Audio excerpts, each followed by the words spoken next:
Bonjour, je m'appelle Moussa Kone. Je vais vous raconter mon histoire.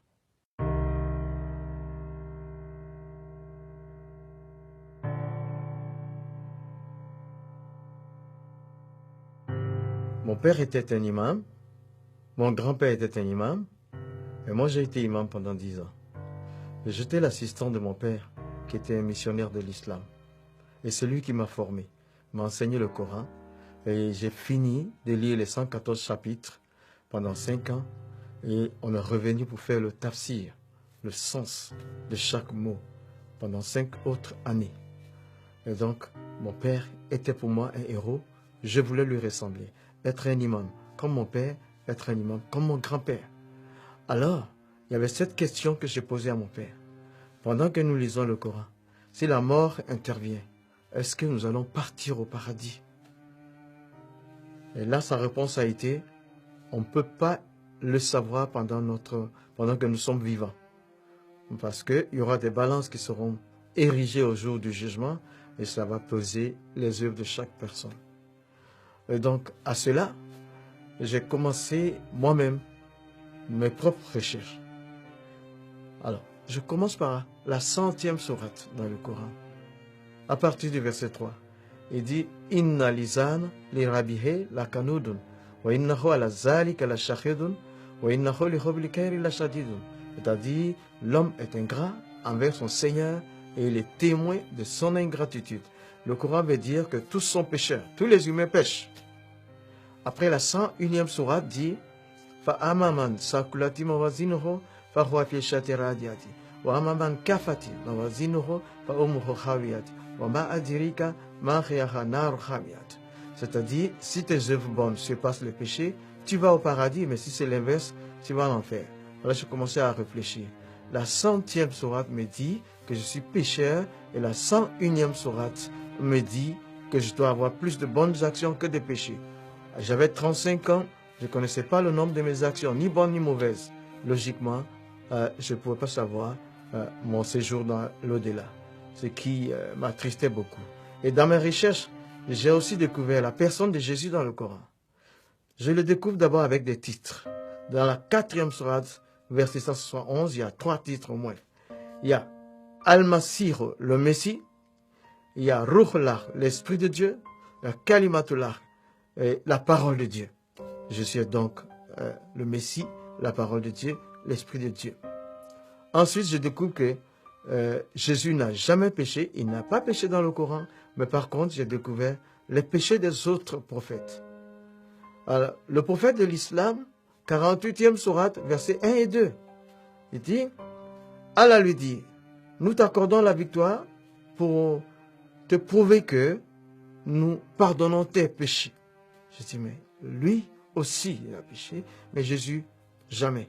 Il n'a pas péché. La 19e sourate dit, un enfant saint, sans péché, à sa naissance, un enfant saint. Ça veut dire sans péché. Alors, je découvre après que Jésus a été crucifié, mais la sourate 4 d'abord, au verset 156 et 158, rejette la crucifixion de Jésus. Ces versets disent que quelqu'un d'autre a été crucifié à sa place. Mais par contre, la 3e sourate, le verset 55, un dialogue entre Allah et son prophète Jésus, dans le Coran, il dit, Izikal Allah, Allah dit, Ya Isa, toi Jésus, Inni mutawafika, je te fais mourir, wa rafiuka, et je te lève à moi. Inni mutawafika, je te fais mourir, wa rafiuka, je te lève à moi. Il dit, quand un mort est élevé, c'est qu'il est ressuscité. Les deux verbes, mourir et ressusciter et élever, sont collés par une conjonction. Ça veut dire Jésus est mort et ressuscité. Mais moi, je voulais savoir de quelle mort il est mort. Et je prends donc le verbe qui a été traduit en français, mourir. Tawafa est le verbe là. Tawafa, la première interprétation donne mort violente. La crucifixion est une mort violente. Deuxième interprétation, mourir pour atteindre un but. C'était le cas pour la crucifixion. La troisième interprétation, c'est mourir pour payer une dette. Ce qui veut dire la crucifixion. Donc j'ai compris que Jésus est mort par crucifixion et ressuscité. Maintenant, après tout ça, j'avais une décision à prendre.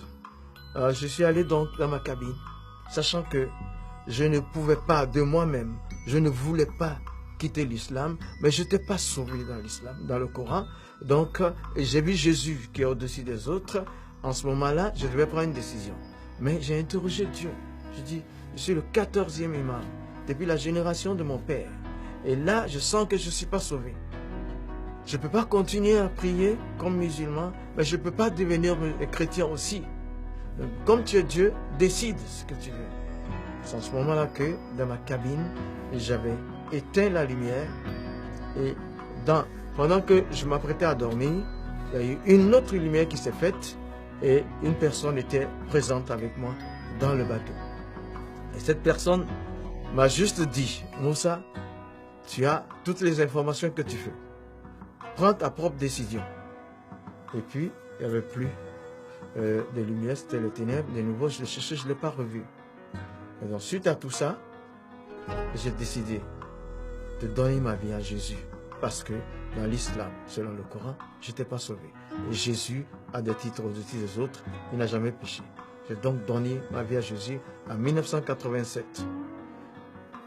Et toi qui m'écoutes,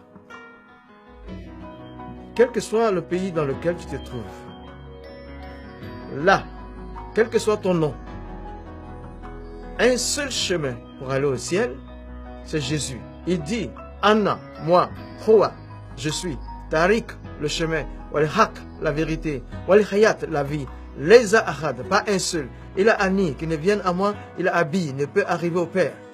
Donne ta vie à Jésus, tu seras sauvé. Il va laver tes péchés. Donne ta vie à Jésus, tu connaîtras le paradis.